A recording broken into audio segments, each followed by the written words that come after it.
"Teacher, which commandment of the law is the greatest?" Jesus said to him, "You shall love the Lord your God with all your heart, and with all your soul, and with all your mind. This is the greatest and first commandment, and a second is like it. You shall love your neighbor as yourself. On these two commandments hang all the law and the prophets." This passage from the gospel today is often called the summary of the law. So we might just ask ourselves, what is this law that Jesus is summarizing?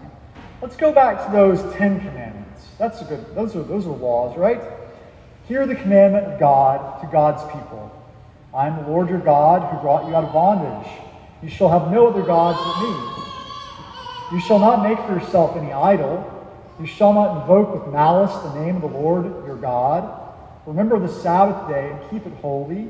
Honor your father and your mother. You shall not commit murder. You shall not commit adultery. You shall not steal. You shall not be a false witness. You shall not covet anything that belongs to your neighbor." We can probably keep those all straight in our heads, right? And sometimes some of those laws are harder to follow than others, but in general we can agree those are all pretty good rules to follow in life. But wait, there's more. Those are only 10 of the commandments. They are the 10 commandments, but there's actually 613 laws to follow in the Torah, the first 5 books of the Old Testament called the Law of Moses, the Law. So 613 commandments. I don't know about you, but I can't keep 613 rules in my head. So Jesus helped us out here. He said, it all comes down to these 2 commandments. Love God and love your neighbor. Now, if we think about it, all the 10 commandments that I just read to you, those are all ways of loving our neighbor. Loving God in the first 2, but also loving neighbor in the other remaining 8. These ways that we act towards our neighbors are ways of loving them by honoring our father and mother, right? By not committing murder, by not committing adultery, not stealing, not lying, not coveting. All those are ways of respecting who people are as individuals, as persons, as children of God. And so by following those rules, we love our neighbor. So loving God and loving your neighbor as yourself, it all comes down to these 2 things, these 2 greatest commandments. But what exactly does it mean to love God and love our neighbor? How do we make ourselves feel that love? Well, for starters, love is not just a feeling. Love is not just a noun. Love is actually also a verb. Love is action. And love in action is how we're told in those 10 commandments and all the law. That is how we love God and our neighbor. Love in action. And there's many ways to demonstrate that love in action. So I want to tell you a little bit about what I talk about with couples whenever I do premarital counseling. So one of the topics I cover is the love languages. Have you ever heard of this concept? The 5 love languages. Now, I'm not talking about the romance languages. I'm not talking about French and Italian and all that. What I'm talking about are how we communicate with one another in ways that we can both understand and receive that as love. So, for example, I might speak as my primary love language a language that my husband only has as like a secondary language, while his primary love language might be something else, something that's not my primary love language. And so the goal of this love languages concept is so that we can honor one another in our relationships by showing all those different kinds of love and making sure that we speak to the primary love languages of our partners. But the love languages apply to other situations as well. So here's what they are. Here's the love languages. Number one, words of affirmation, saying good things about people, right? 2, quality time. 3, receiving gifts. 4, acts of service. 5, physical touch. It's mostly, by the way, you don't have to pick up your kids right now. The piece was in a different place because of baptism. Sorry about that confusing thing. We should have noted that. So this is mostly the love languages, is mostly a theory in couples counseling, but it applies to any kind of human relationship, whether at the individual or communal level. So we can speak these love languages in our marriages, our relationships, but we also need to do that in any other kind of human relationship, including the church. How can we, as a church, speak all the love languages to God and all the love languages to one another and to our community? So, in the church, how can we speak words of affirmation? This would be praise for God, letting people know, letting God know that we love God. God knows that, sure, but just like our partner knows that we love them, it's good to tell them that we love them, because that is some people's primary love language. 2, quality time, taking time for worship and community, taking time to come here on Sundays, taking time to spend with our fellow parishioners. 3, receiving gifts. Now, this is maybe primarily, we might think of this as stewardship, giving gifts of funds to the church so that we can continue to support the work of the church. But it's also all the things we do. Like, for example, today at this baptism, we gave tokens of our love to Aurora. A shell with the date of her baptism on it, a blanket, and a candle. And these are signs of love. And that's going to be related to our 5th love language I'll get back to in a second. 4, acts of service. That's all the volunteering we do, both here in the church, maybe as a verger, as an usher, as a reader, but also outside of the church. Volunteering in our community meal on Saturdays, the food pantry on Tuesdays, and all the ways we can serve the community.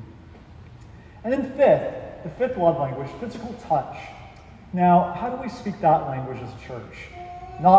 Maybe touch is not a comfortable thing for everyone, but in normal times, of course, we generally receive hugs from one another. But also, what are the signs of God's love that we receive physically?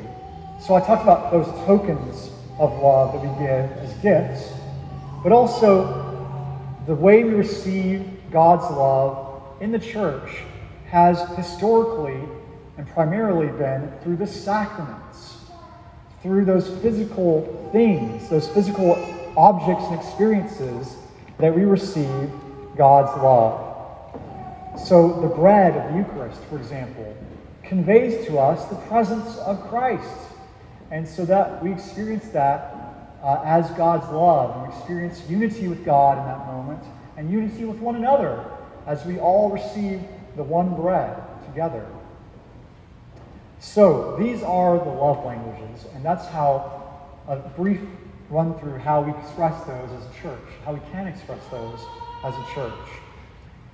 And this makes me think about how this is related really to the stewardship season we find ourselves in.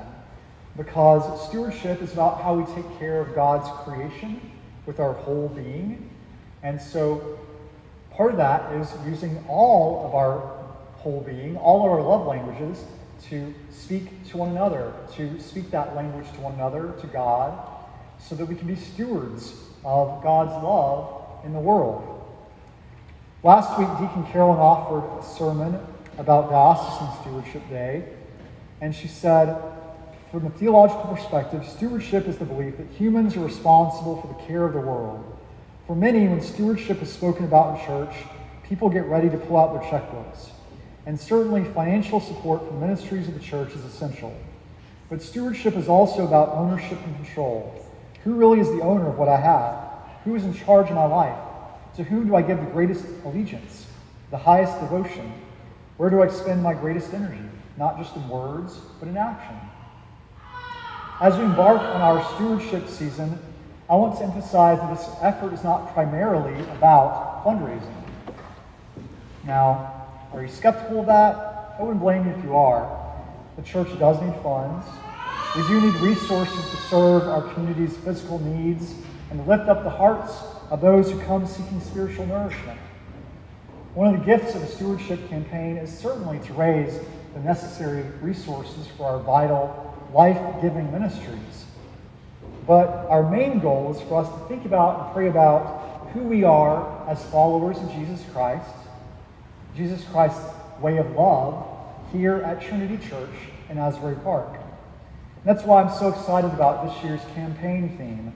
We are the branches, growing together in love and action. It's inspired by Jesus' words in the Gospel of John. I am the vine, you are the branches. Those who abide in me, and I in them, bear much fruit. We are the branches of Jesus' vine, and we are called to bear fruit in his name. We are called to love and serve the world. How shall we do that? That's part of what we're going to be talking about in the stewardship season. We're telling the story of how we as individuals and as a church community are responding to God's call to grow together in love and action. Our goal in the stewardship campaign will be that we will all grow together in our understanding of our stories and how our stories connect with the story, the good news of God's love revealed to us in Jesus Christ. As Deacon Carolyn said last week, stewardship is about ownership and control. We belong to God, and we belong to one another. That is why the greatest commandments are to love God with all your heart, with all your soul, and with all your mind, and to love your neighbor as yourself. This stewardship season, we will share stories of the love of God and love of neighbor. It's what we need to be doing all the time as a church, but it helps us to focus in at particular times, just like how we do in the liturgical seasons. We're always celebrating Easter on Sunday, for example, but on the day of Easter and Easter season, we really focus in on that resurrection and what it means to us. And so just so in the stewardship season, we focus our energies and our efforts around telling that story of God's love in our lives. As the old English hymn goes, I love to tell the story, 'twill be my theme and glory, to tell the old, old story of Jesus and his love. It is our privilege and responsibility now and always to tell the story of God's love. And for one in our midst, her story of God's love began today. Aurora, who was welcomed into the household of God. And so I hope that today will be a day of remembering God's love and how to tell our story for Aurora from this day forward, for all of her life, and for all of us here as we embark on this journey together of sharing our stories, of telling one another in all the different love languages of how God has spoken to us, how God has loved us, and how we can go out and share that love with the world. Amen.